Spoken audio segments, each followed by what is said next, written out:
पवार राष्ट्रवादी गटाचे विधान परिषदेचे आमदार संजय खोडके यांचा अपघात झालेला आहे। अपघातात आमदार संजय खोडके जखमी झालेत। अमरावतीच्या रिम्स हॉस्पिटलमध्ये सध्या त्यांच्यावर उपचार सुरू आहेत। महानगरपालिकेच्या निवडणुकीच्या दृष्टीने आज अमरावती शहरात कार्यकर्त्यांच्या बैठकीला जात असताना 4 व्हीलर 4 चाकी वाहनामुळे त्यांना धडक दिल्याची माहिती समोर आलेली आहे। तर आमदार संजय खोडके यांच्या पायाला आणि मणक्याला मार लागल्यामुळे त्यांना आता उपचारासाठी रिम्स हॉस्पिटलमध्ये भरती केले आहे। अजित पवारांच्या राष्ट्रवादी काँग्रेसचे आमदार संजय खोडकेंचा अपघात झालेला आहे।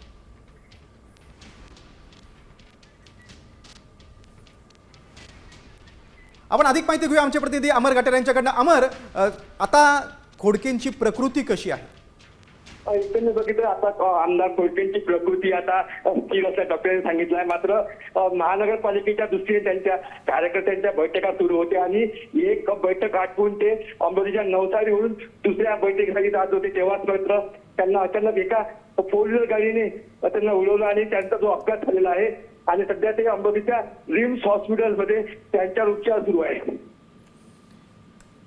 अमर, ज्या गाडीने धडक दिली खोडकेंना, त्या गाडीचा चालक कोण होता? पोलिसांनी काय कारवाई केली का?